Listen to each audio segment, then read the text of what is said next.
Hi guys, welcome back to my channel. Thank you for being here. If you're new, welcome. My name is Maybe Afolabi and I film content on pregnancy. This is a pregnancy video. So today we are 35 weeks pregnant. I know in my last video, in my shopping video, I said I was 35 weeks pregnant, but then I was 34 weeks and I think 5 days or 4 days. Yeah, so I just like to approximate. But today we are 35 weeks pregnant. Let me show you. This is what we are looking like at 35 weeks. I know I still look like I'm 6 months pregnant. Like, I legit still look like I'm 6 months pregnant. If you say otherwise, you're a hater. And I have my doctor's appointment today at 35 weeks, but that's in another hour. But I just want to quickly come here to say something I promised to talk about. I think I promised to talk about why I'm having a cesarean section, a C-section. So, if you don't know, I'm from Nigeria and I'm a Yoruba girl and I'm a Christian.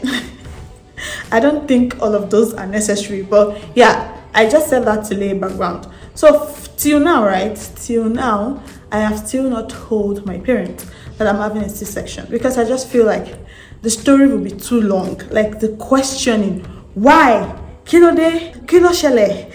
Why do you want to do that?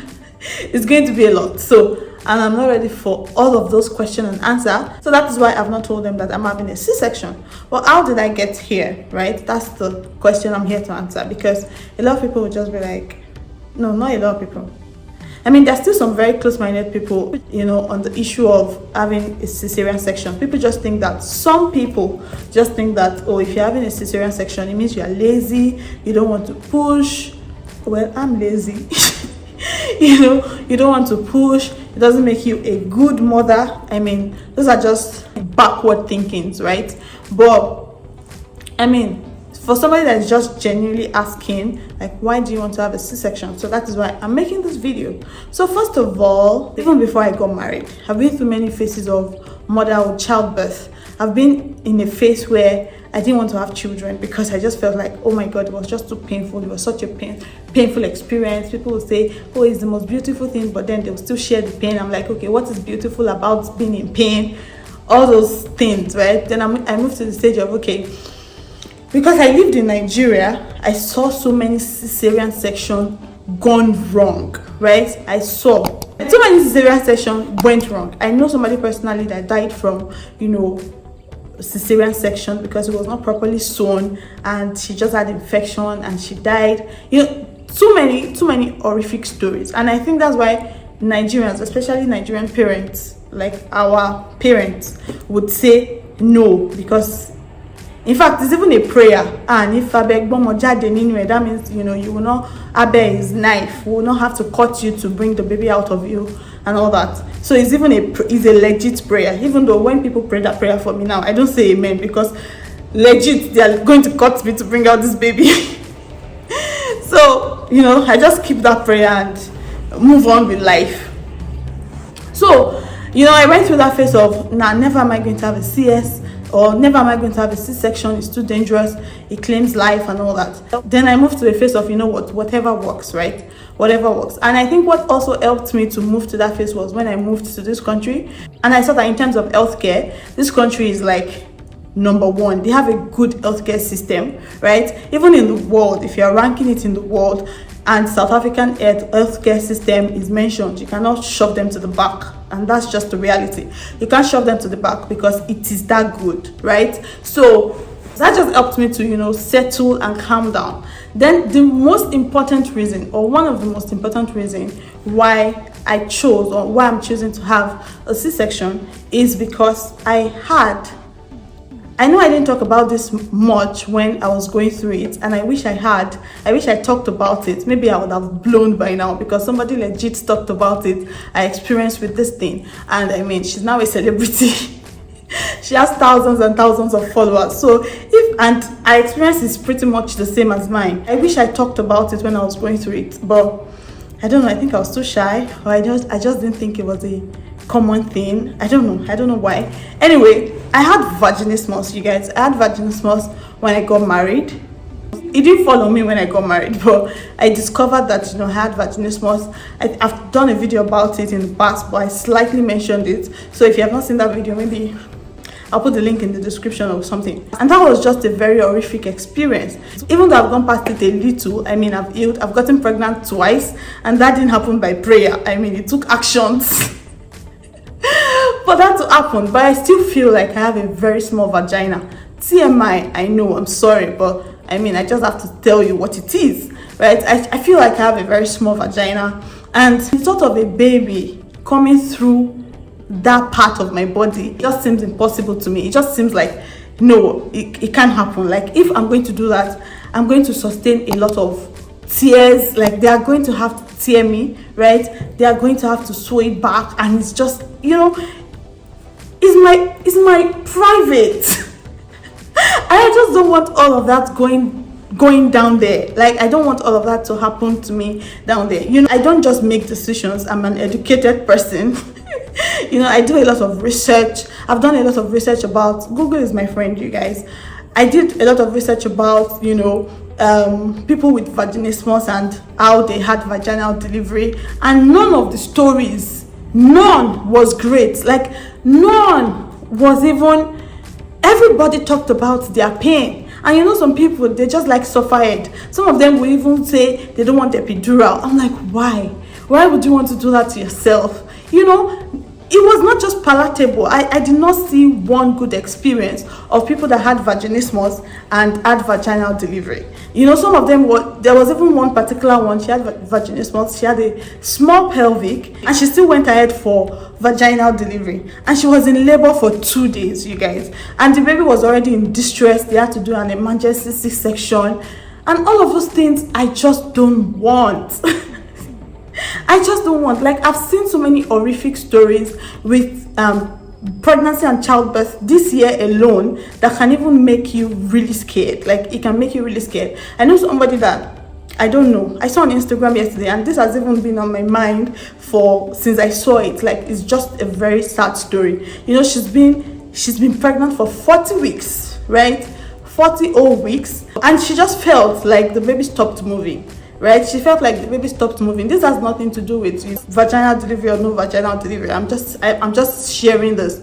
She felt like the baby stopped moving, and she went to the hospital, and the doctor said they didn't find heartbeat. This person has been consistent with antenatal. I would like to believe so. You know, it's not like she did anything wrong. 40 whole weeks, you guys. That's like a whole full, like, you are ready to have this baby. It's one thing to have a miscarriage at 3 months. It's another thing to carry the pregnancy to full term, and you know, something goes wrong. It's just not the ideal. Nobody should have to go through that. You know, the doctor did not find heartbeat, and you know, she had to push out the baby. The baby came out, the baby was lifeless, and that was just so sad.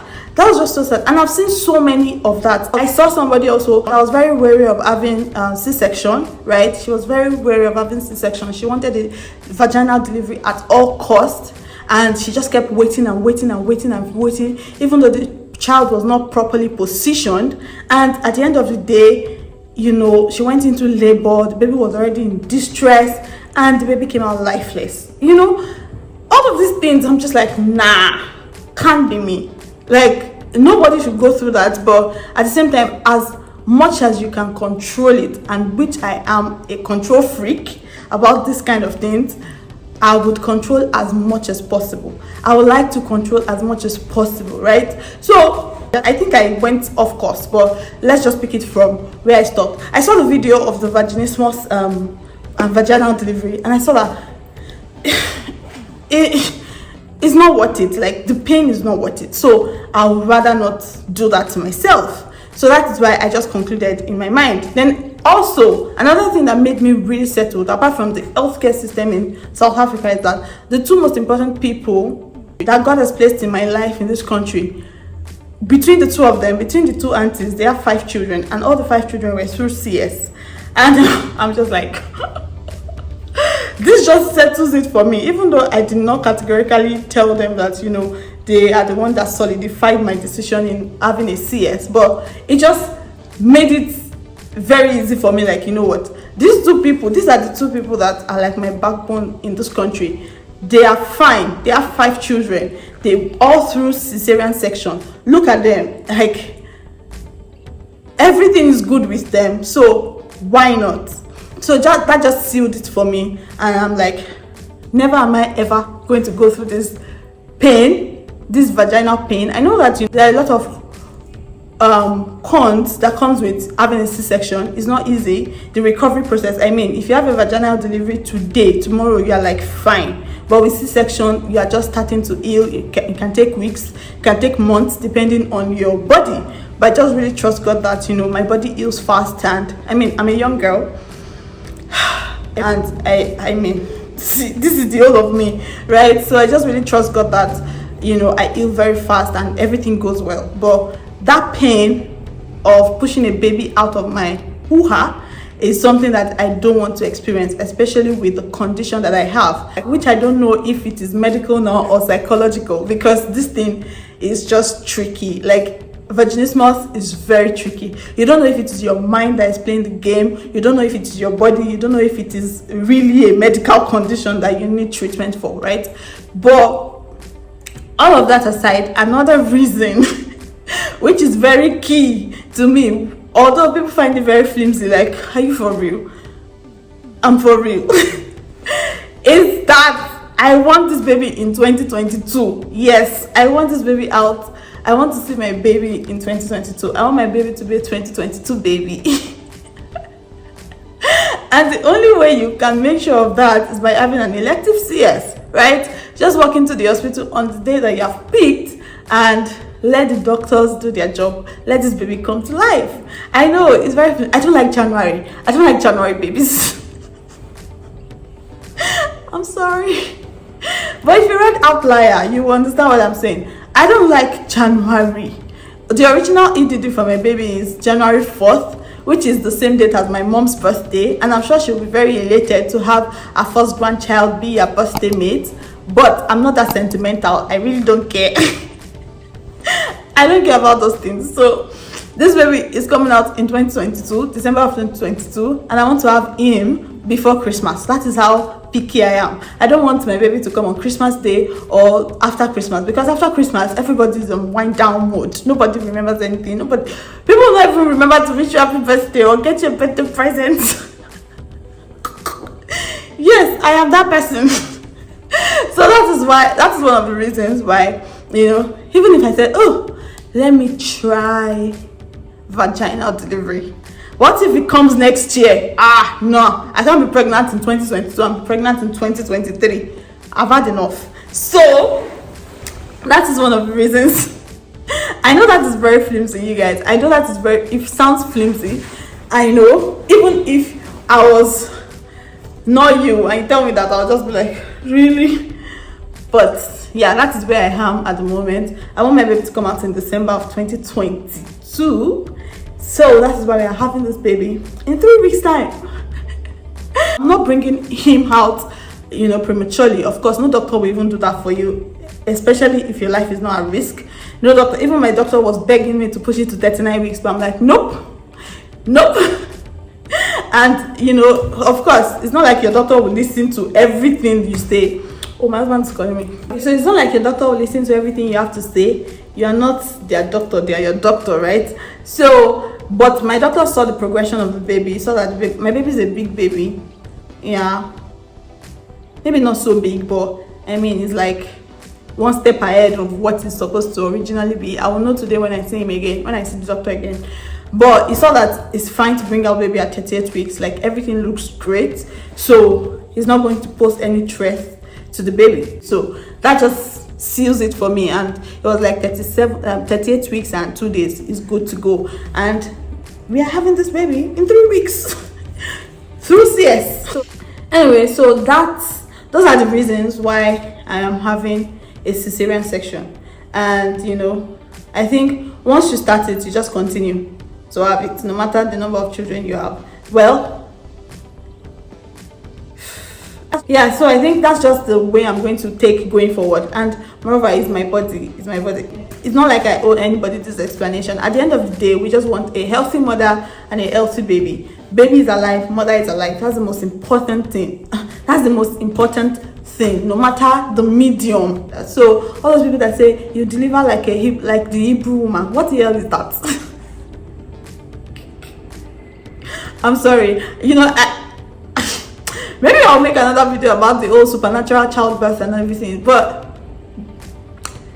I don't subscribe to that. There is nothing like that, right? Everybody's journey is different. There is nothing supernatural about the way you give birth to your baby. The most important thing is the baby is alive and the mother is alive. Okay, so when people share their and everybody's experience cannot be the same thing. You cannot say because you know you gave birth to your child in the car, it was that easy for you, that is supernatural childbirth and everybody should have to go through that. No. Or that you know you were in labor for 5 minutes and everybody should have to labor for 5 minutes. If you labor for 20 hours, that means yours was not supernatural. No, that is nonsense.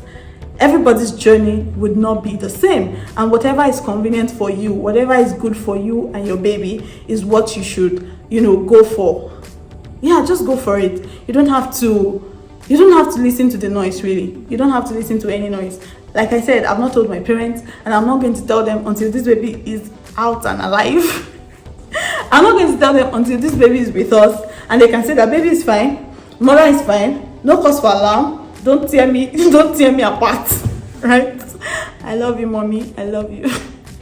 I love my mom, I love my mother-in-law, but it can be a tad bit too much sometimes.